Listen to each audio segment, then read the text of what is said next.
kam kënaqësinë që një mike të mirë të Kosovës, një presidente për herë të parë të Republikës së Slovenisë, zonjën Nataša Musar, kam kënaqësinë ta ftoj në sken, duke dhënë vetëm ndonjë element të fushatës së saj, e cila vjen nga gazetaria, vjen nga jurisprudenca, ka disa element shumë interesant në karrierën e vet, shumë profesionale dhe të fortë si grua.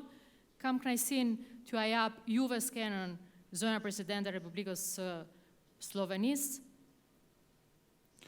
I wanted to share because the first time I was also privileged to be the master of ceremony in the original forum, international forum, and I'm so glad to be back for the second time and to see, we heard 2 years ago remarkable speakers, keynote speakers from Kosovo region and around the world, but what lacked maybe in the first forum was balance of genders, because we know that we need both men and women to participate in this battle for equality.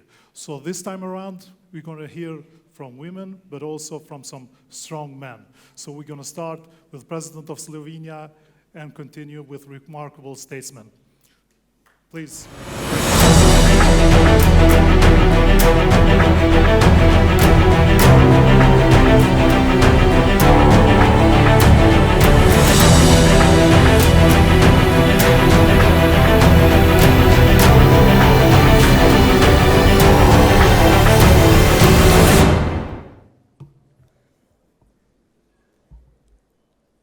Ladies and gentlemen, I am really happy to be here.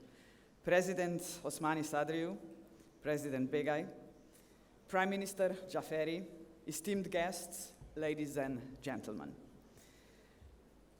Madam President, let me thank you for inviting me to address this important forum. I very much welcome the establishment of the Regional Center of Excellence for Women, Peace and Security in Kosovo, which is due to be signed shortly. This is an excellent news because, unfortunately, there is a growing need to focus on women in the context of war, violence, and conflict.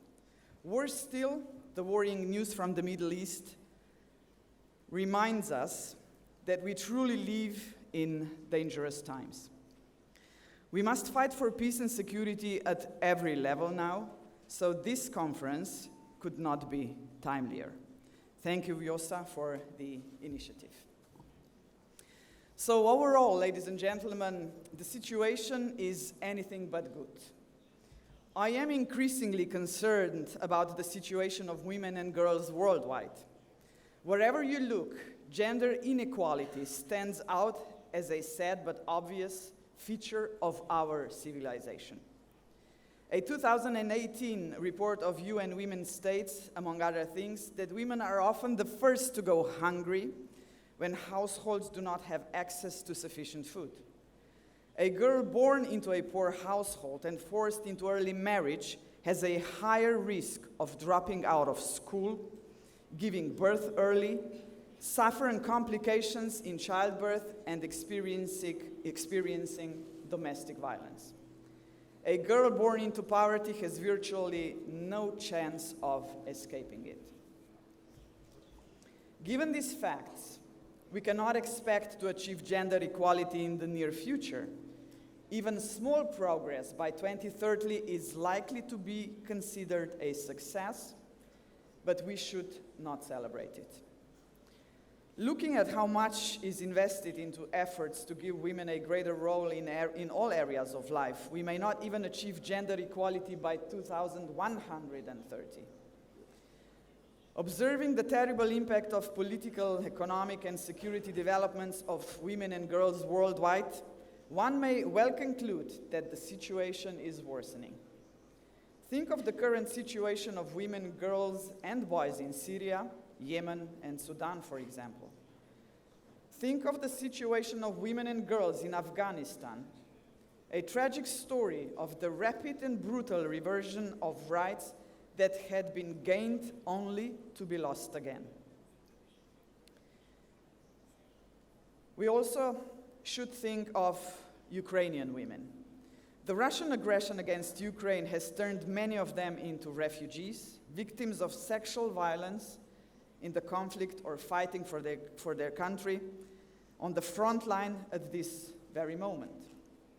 Last but certainly not least, we should think of the women in the Gaza Strip, many of whom have lost everything: peace, security, shelter, food, water, and many of them, even thousands of them, lives. Our approach to the role, needs, and protection of women in conflict and crisis is the Women, Peace and Security Agenda, as formulated in the 10 UN Security Council resolutions. We see the full, equal, and meaningful participation of women and men as key to success in efforts to achieve sustainable and inclusive peace, stability, and development. However, let us be honest, in the nearly 25 years that have passed since the Security Council adopted the landmark Resolution 1325, we have not seen the kind of progress we had hoped for at that time. We have to ask ourselves the question, why actually? What is holding back progress on the WPS agenda? My answer, ladies and gentlemen, is the lack of inclusivity. The same answer applies to the question of why so many peace processes fail. As long as full social inclusion, especially of women, is not taken for granted, neither will peace processes be stable, nor will be the situation of women and girls improve significantly. This also applies to many other issues that are linked to social problems such as climate change. Against this background, Slovenia pursues a feminist foreign policy in its international relations. As a non-permanent member of the United Nations Security Council, we look at all issues on the UN Security Council agenda from a gender perspective. Of course, the Women, Peace and Security agenda is one of our priorities in the work of the Council. We also include a gender perspective in other Security Council dossiers. This applies to geographical and thematic dossiers, for example, the Climate, Peace and Security Agenda, or water, or cybersecurity. Slovenia is committed to the full, equal, and meaningful participation of women in peace-building measures in the areas of environment, climate security, and water management. In this regard, let me briefly outline some elements of Slovenian feminist foreign policy that could be relevant to the debates at this important gathering. First, we strongly condemn all conflict-related sexual violence. It is abhorrent to use rape as a tactic of war or as an instrument of oppression or intimidation. There must be no impunity for such crimes. Second, great attention must be paid to impunity, followed by decisive action. If violence against women goes unpunished, it encourages the continued perpetration of conflict-related sexual violence. International law provides for the punishment of perpetrators and deterrence to ensure that such crimes are not repeated. Third, justice for survivors of conflict-related sexual violence must be a global priority. This is why Slovenia has long supported efforts to tackle impunity. We are particularly proud of the Ljubljana Hague Convention, which we consider to be a particularly important instrument in the fight against impunity. The convention, which was opened for signature in February, promises to significantly improve cooperation between state parties in the investigation and prosecution of the most serious international crimes. We call on all countries to sign and ratify the convention, and this would contribute to the global fight against impunity. Finally, raising awareness of conflict-related sexual violence and the needs of survivors should be included in national policy considerations in all countries, if you ask me. To this end, we have recently prepared a translation of the Murad Code into the Slovenian language to support the work of all relevant national institutions. In 2019, Slovenia supported the call to action for protection from gender-based violence in emergencies. We provided the ICRC with €250,000 in 2023 for its work to protect against sexual violence in conflict. Will this help? Well, certainly a little. But when I see rape being used as a hybrid tactic in Srebrenica, in Bosnia and Herzegovina, and today in Ukraine and Gaza, I'm far from confident that such horrific war tactics will disappear. Still, we must be defiant, we shall never lose hope, and we must be vocal about the crimes against women and men should help us in this endeavor. To conclude, women are able and must be entrusted with working as peace builders, humanitarian workers, and human rights defenders, beginning at the grassroots level in conflicts and crisis zones. They make a crucial contribution to addressing conflict-related sexual violence by providing sexual and reproductive services and psychosocial support to survivors and tailored support to child victims of such violence, demanding justice and contributing to sustainable peace agreements. Women currently make up 70% of personnel in the Slovenian armed forces, compared to an average of 13% in NATO member states.